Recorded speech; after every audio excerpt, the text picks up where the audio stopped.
Otto. Thank you, Susan. I'm glad to be here. I'm glad to be on the political panel. Although I studied economics, and I do believe economics is fundamental. I think that the problems in Venezuela are more political. I think the political decisions have influenced the economic situation today, and unless there are changes on the political side, I'm afraid that I may have to disagree with my fellow economic panel members to some degree about whether Venezuela can get out of this mess. I don't think it can unless there's a radical change in the political mentality of the people in power. And we have to ask, what is it that they want? I mean, I think they're not, obviously they're not economists, but they have access to advice. Anybody in the world today can buy some of the best economic advice that they want. I think anyone can tell Mr. Maduro that if he wants to do away with shortages, he has to change the price structure. The question is that economist's advice more important than the advice of the Cubans who are saying, if you eliminate the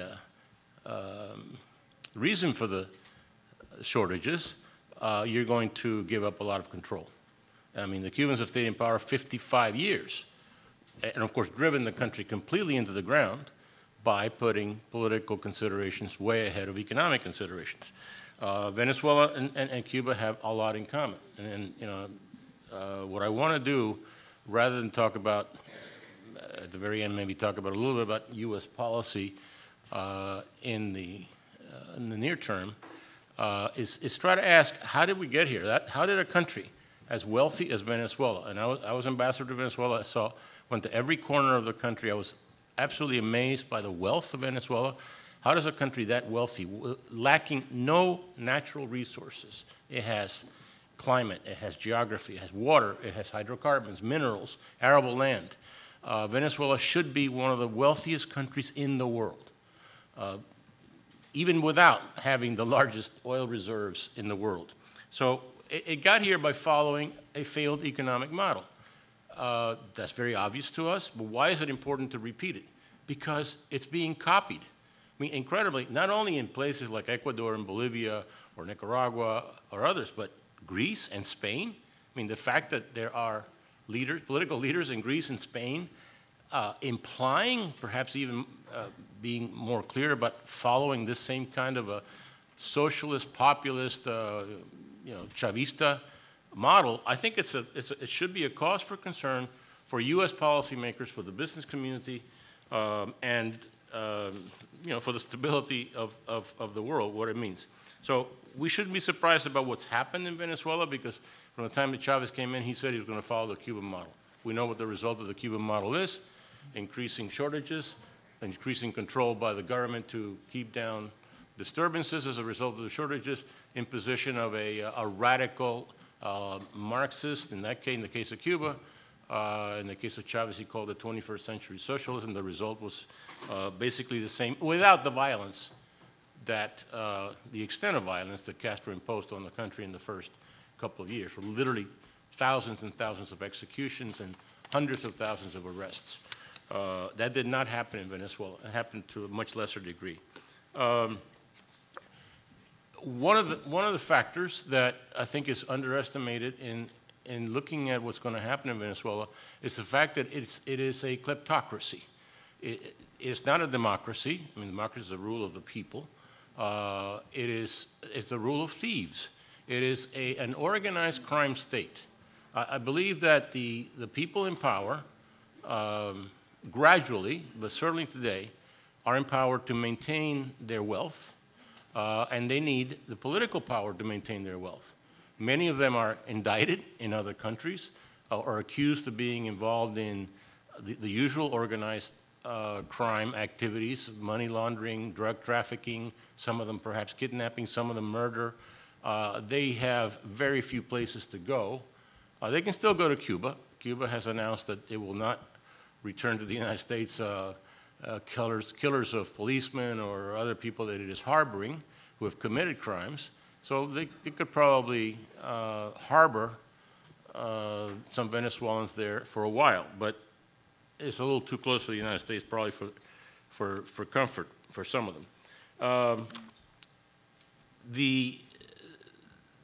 Another thing that's important for our relations with the hemisphere, the government of Venezuela is one of many that has reached power through democratic means, then changed the rules completely so that it could remain in power. Ecuador did the same thing, Bolivia. And then while in power, committed crimes, and it said it should not be criticized for, because these crimes are being committed by, first of all, they don't admit their crimes, but behave in a way that they say is justifiable because they are a democracy. They were elected at one point. I think that should be completely rejected. A democracy is, again, it's the rule of the people, the rule of law, and if the government violates the law, in this case, they actually rewrite the laws, and we have to be very careful when we say rule of law, because even in Nazi Germany, there were the Nuremberg, the Nuremberg laws, the Nazi laws, and if they could say that they were simply obeying the laws of the land. So we have to be careful what the laws of the land are. Even then, in the case of Venezuela, there have been gross violations of law and of human rights. It's been depressing to see, as been mentioned, the role or lack of courage by the political leadership in Latin America.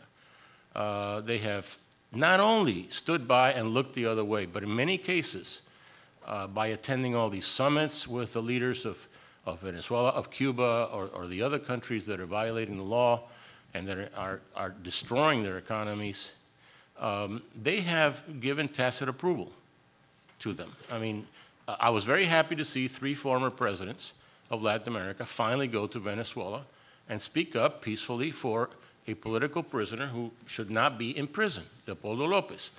But where were these presidents when they were in power and they had the moral authority of their office behind them?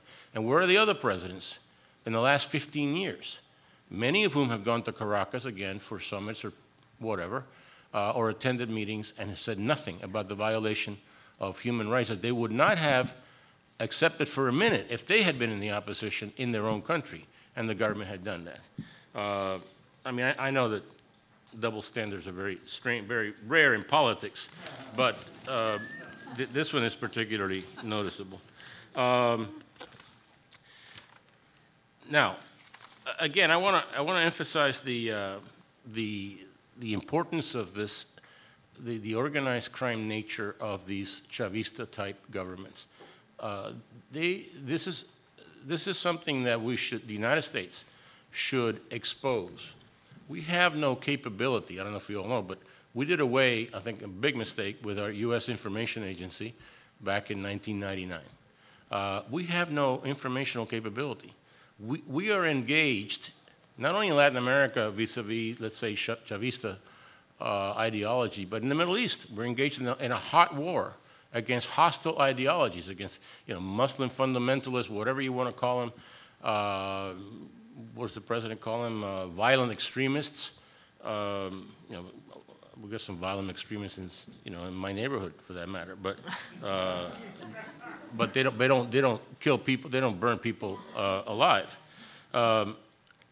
We have to develop a coherent policy to deal with those governments. So far, and I'll end with this.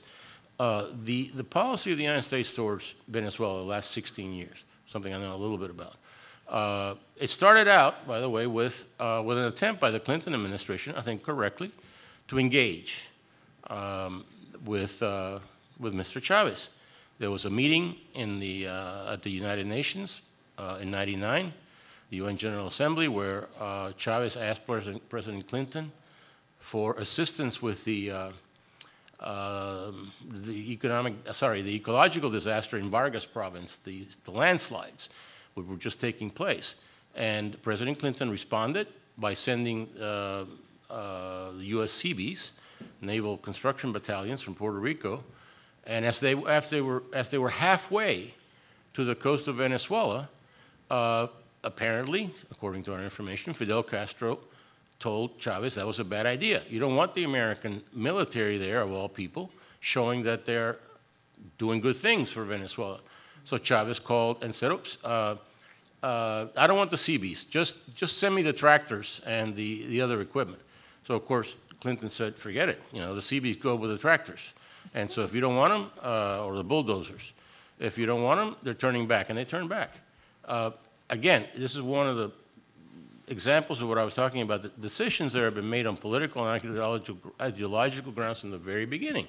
It's very difficult to reason with a government that is run that way. And I think you can extrapolate that to the present time. We went through a period of, basically trying to ignore Venezuela, through a couple of the second Bush term and oh, by the way, I should not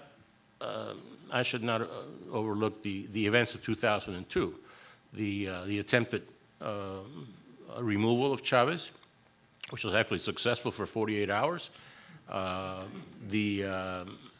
The failed PDVSA strike, other attempts by the Venezuelans themselves. And by the way, we were not involved. As I told people at the time when they accused me of being behind that, I said, no, the fact that it failed indicates that I was not involved. But immodestly, of course, I say that. So we finally, the Obama administration has seen fit to impose some targeted individual sanctions. And one question is this too little, too late? I think it is a little and a little late. But I think it's very important, more symbolically than anything else. I mean, it doesn't have that much practical impact. But look at the reaction on the part of Maduro and the other members of his government. They are very concerned because the people who have been targeted, first of all, are guilty. They're guilty of human rights violations. The first batch were mostly military or Ministry of Interior or other violators of human rights. But now they're beginning to add corrupt individuals. And that opens up a tremendous Pandora's box in Venezuela because of what I said earlier. This is not a normal government. This is an illicit enterprise, a RICO, we would call it in the United States, a racketeer influence criminal organization, run by people like Diosdado Cabello and Carvajal and others who probably can't leave Venezuela because they would be arrested somewhere. And I think, frankly, that just like Chavez knew, Maduro knows exactly what's going on, has tolerated, and we have defectors like a former Justice of the Supreme Court of Venezuela, Eladio Aponte, who's testified to the fact that he was ordered to provide basically refuge, legal refuge for drug traffickers who were using military bases. The involvement of the Venezuelan government in illicit activities is rampant across the board.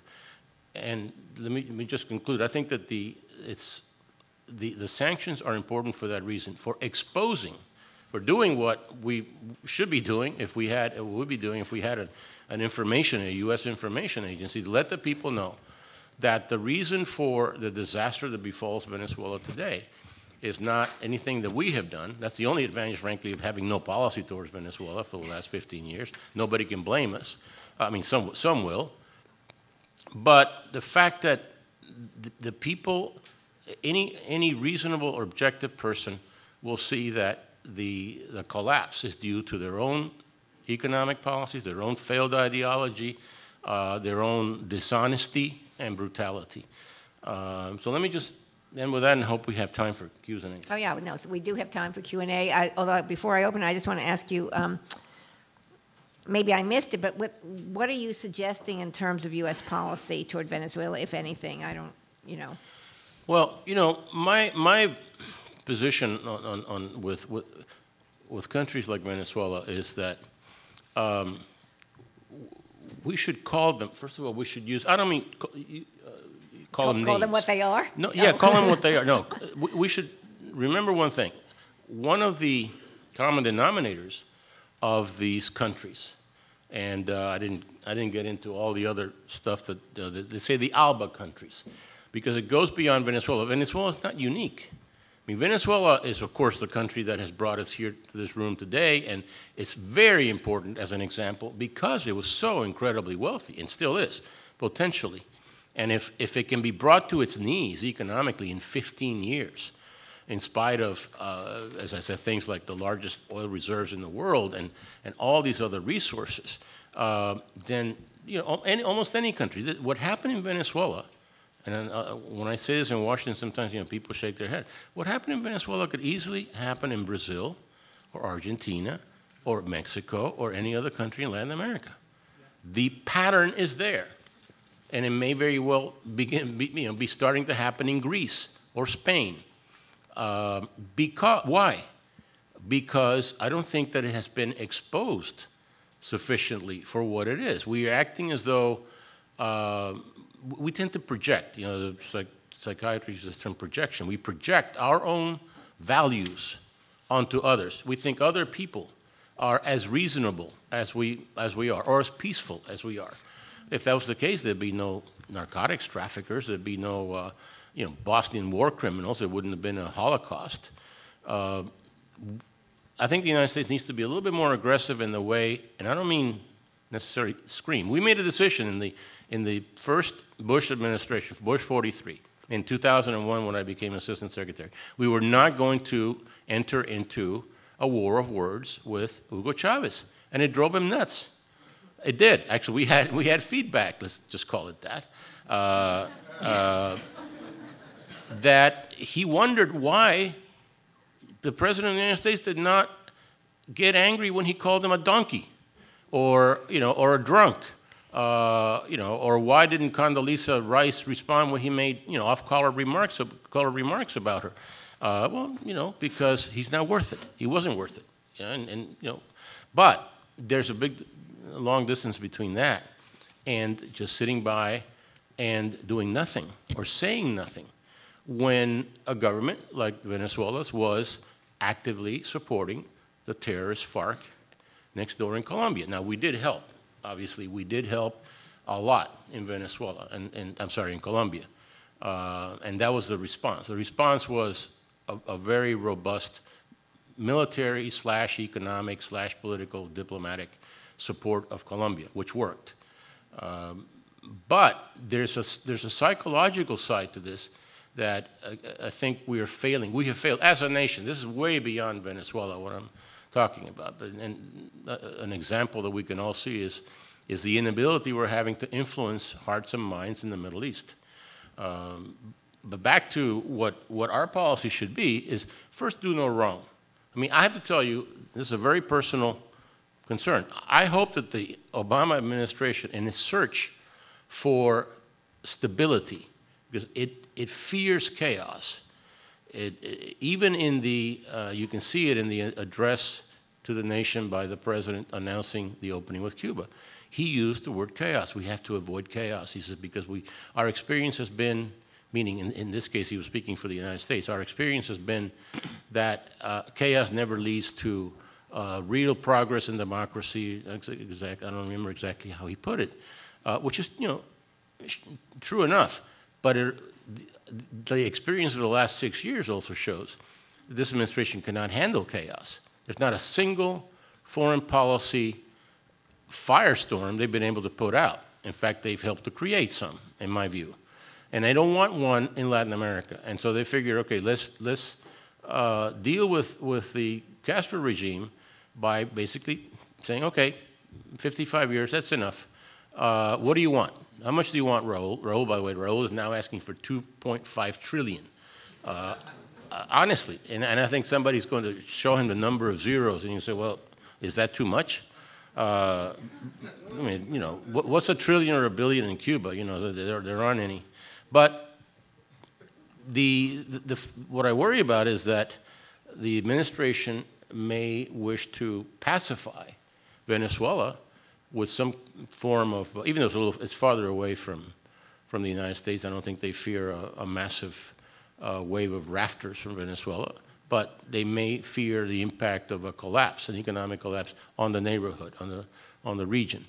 I would worry a little bit about some kind of an announcement that the United States has decided to, for example, forego a number of the sanctions It doesn't appear they're going that direction. It appears that they're toughening, but they have been known to turn on a dime.